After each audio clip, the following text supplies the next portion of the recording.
I mean, if there's anything that this week is all about, it's a call to action. Now, you come every year, that's always a call to action, but it's different now.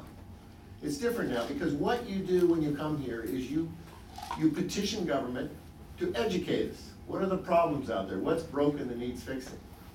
You don't have to educate us. We've done that in the last month. We've been well educated. There's more than just the well out there that's broken. What's broken is the governance structure and the lack of commitment to the ocean. And you all have the million reasons why if we don't come up with some policy. I mean, it is going to land. When I got into politics, and I'll sort of end here, but when I got into politics, it was at the local level. And it's very interesting because when I got to Washington many years later, all I could hear back here, and it was so true, is that all politics is local. But what is the politics of local?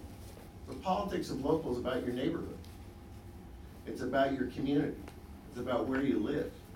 And the way we govern that on land is that we require, in California, and most states do this, require that each city and county, each of the local jurisdictions have a general plan. And in that general plan, you have to have elements. And in California, you have to have about 6 elements. You have to have a housing element, where are you going to build housing, and you have to have a requirement for affordable housing. So it's sort of occupant. You have to know on the environmental side, what is your hazards? Where are your floodplains? Where are your seismic areas? Where are your dangerous fire areas? Where are the other areas, steep slopes and things like that? What are the areas? What's the geology of the area, so that you don't build in the wrong places? You have to have an open space plan and what you're not going to build on and things like that. You have these chapters, all the elements of your general plan. And then you have to enact the zoning ordinances, which are the laws, which are the administrative laws that carry out those things. We don't have those for the ocean. We're going into the ocean just as the Wild West. Just go out there and grab it. And yeah, there's conflicts. All kinds of conflicts is going on. And that's what got me into trying to resolve the conflicts of sea by having essentially a governance structure that would allow us to handle the issues of the ocean like we handle the issues of the air. We have a Clean Air Act. We have a governance structure. And you know what? It's based on local governance, that you have to meet national and state standards through a local bottoms-up process. We have a Clean Water Act that'll do exactly the same thing. Do no harm to our water. And how do you do that? How do you administrate it? We have no such thing yet for the ocean. So here we are talking about the need for marine spatial planning, which is essentially zoning of the ocean, and it'll get there because we're learning that all of the abuses that mankind has learned on land, and we started oil drilling on land first, will take to the ocean.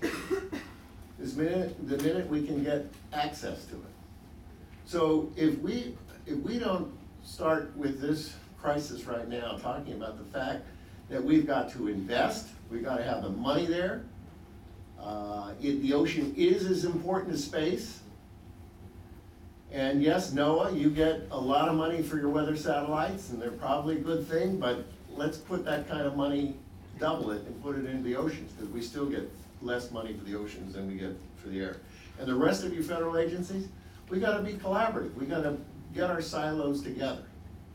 And I'm here to challenge you as messengers of this week is to seize this opportunity. Seize it by explaining to the legislators you're going to talk to how crisis governance is not working. That we need to have some investment in the oceans. They need to have a governance plan that Congress and other groups that Congress has put together, like the Oceans panel that we put together many years ago, and the results of that, which was to set up a governance plan. So I challenge you today to really do your job, but do it with passion. Because we felt the passion of our constituents just watching television. And as, if some of you are going to visit some senators, when Jane Lachenko presented the Pew Charitable Trust Oceans Governance Plan at a workshop that the Aspen Institute put on, and I was there, Senator Lugar was one of the participants in it. And he got very engaged, and he's from Indiana. So the question is, well, and obviously he's a very worldly guy. He's, was then the chair of the International Relations Committee. But he saw that the waters of his state ended up in the ocean. And he came back here when we introduced the Oceans Bill and became, on the press conference, he was my lead-off witness.